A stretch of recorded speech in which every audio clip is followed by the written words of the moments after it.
Welcome to the Exec Exchange, 15-minute podcast in which a leader from the water sector shares a story to inspire, inform, and educate other water sector leaders from around the globe.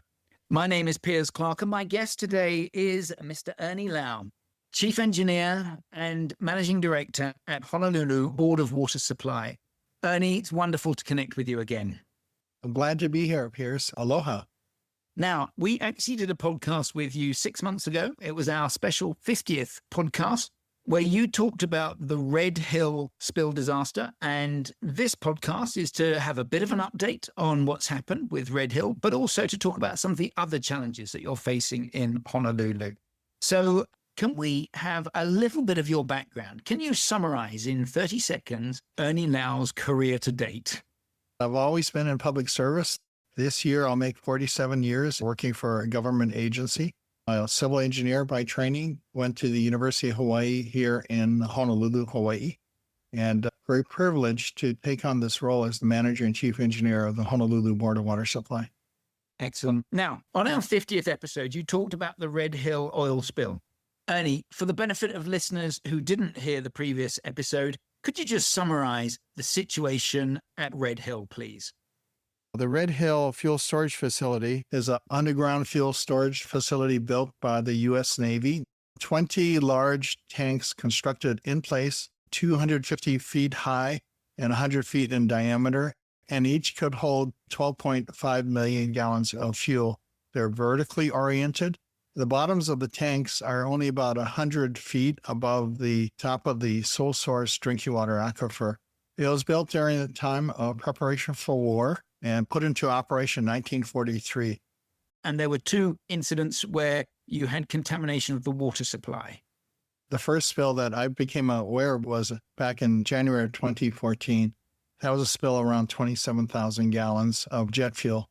Fast forward to 2021, there was another spill of about 19 to 20,000 gallons of jet fuel also.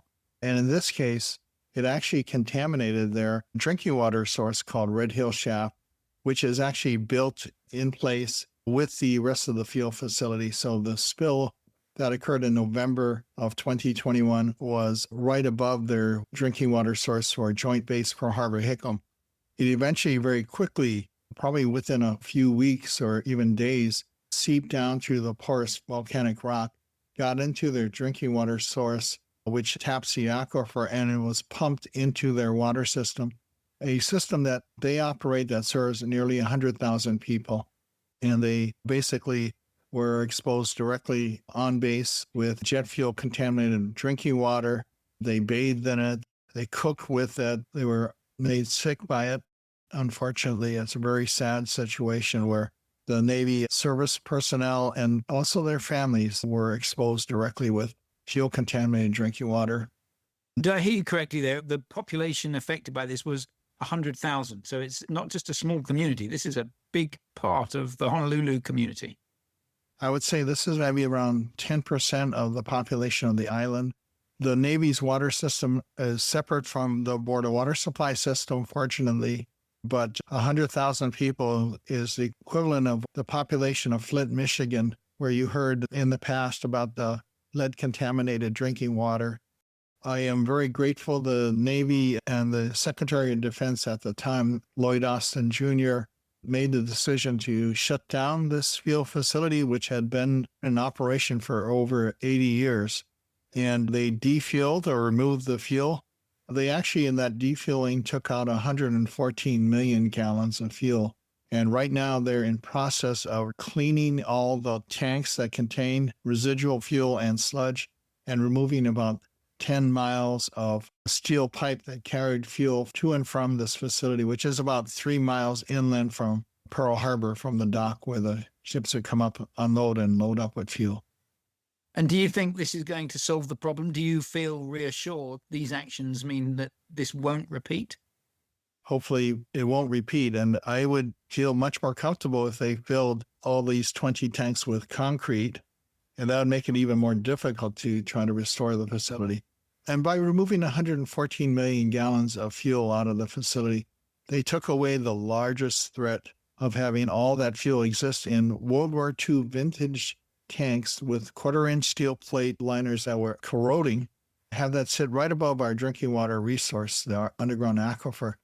But that now becomes the more difficult part of actually locating where past spills may have occurred over this 80-year history and how to clean that up in the aquifer and maybe in the volcanic rock just above the aquifer.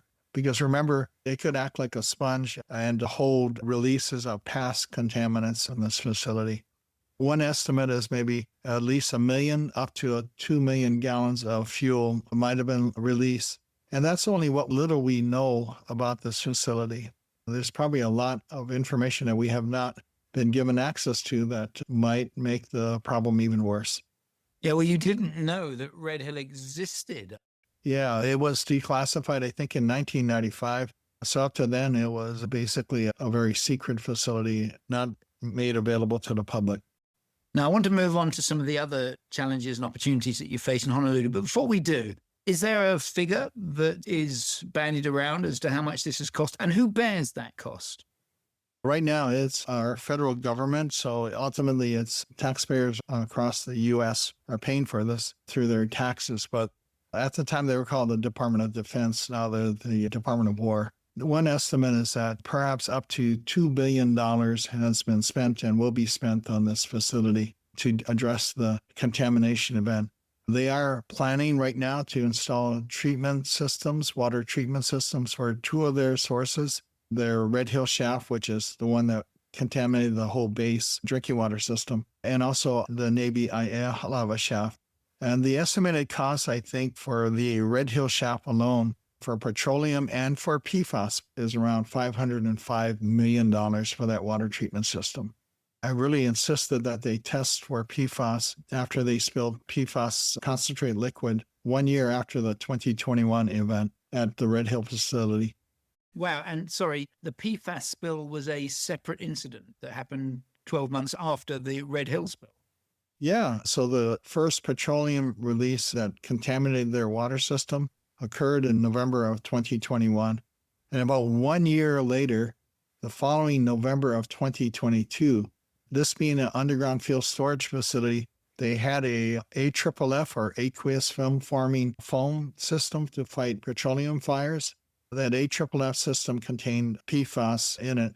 They spilled 1,300 gallons of the concentrate liquid that would have made tens of thousands of gallons of AFFF spilled right near the entrance of one of the tunnels that get into the facility and was released into the environment.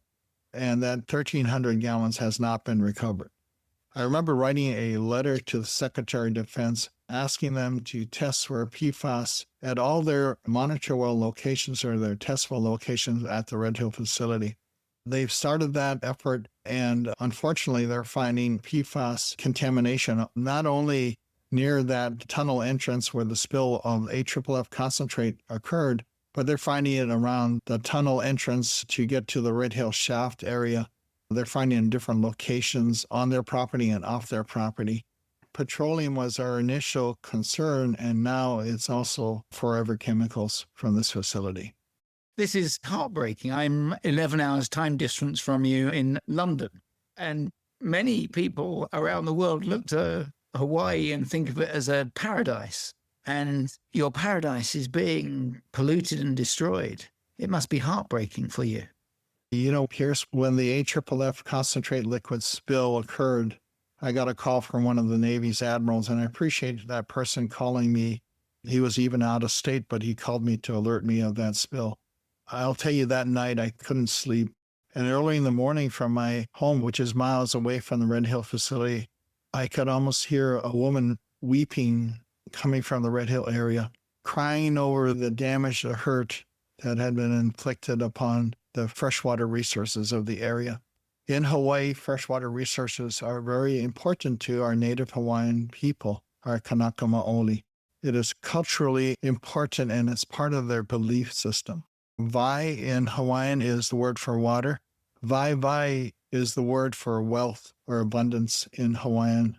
So you can see the importance of freshwater resources, especially when you live on an island in the middle of the ocean, a salty ocean.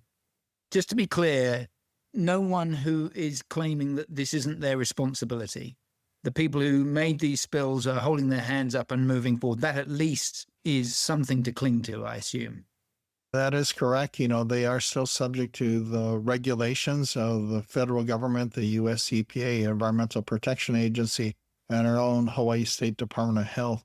I just would like the regulators to hold the Navy's feet closer to the fire so that they are aggressive about the remediation of the problems they've created from this facility. There is a real, I think, need for greater transparency on what has happened at the Red Hill facility, what kind of releases have occurred of not only fuel, but maybe other substances, like, for example, AFFF or other types of materials that could have contained forever chemicals in it. There's a need for greater transparency with our community.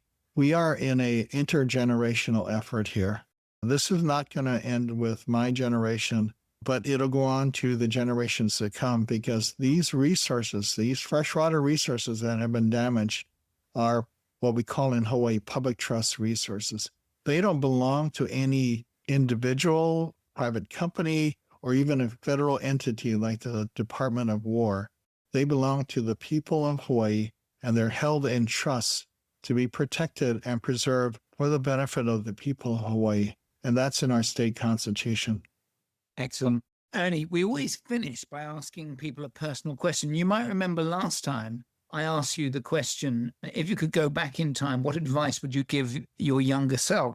And I was listening to it, and I'll quote you here. You said, if I could go back to my younger self, I'd tell myself to hang in there, don't get discouraged, protect the water resources. And this was the key bit. You said, protect the water resources with your life. And I remember listening to that, and a quiver went down my spine as I heard you say that. We're running out of time now, and I'd like you to go forward. I'd like you to go forward to 2 generations' time, and what advice would you hope to be giving the people working in the water sector then? Learn from history. Learn from this Red Hill experience as an example of how fragile our freshwater resources are for our island community, and how diligent we all need to be to protect and preserve these resources. So be strong and of good courage. Do not get frustrated and give up, because you make decisions not only for the generation that you see around us in our community today, but the generations that are still to be born and still to come. These resources are going to be as valuable as gold for our future generations. You have been listening to the Exec Exchange with me, Piers Clark, and my guest today has been Ernie Lau, Chief Engineer at the Honolulu Board of Water Supply. And we've been talking about not just the Red Hill spillage, but a number of other catastrophic spills that have been affecting the water supply on that paradise island of Hawaii. Thank you to our sponsors. And until next time, keep asking questions, keep sharing, and keep safe.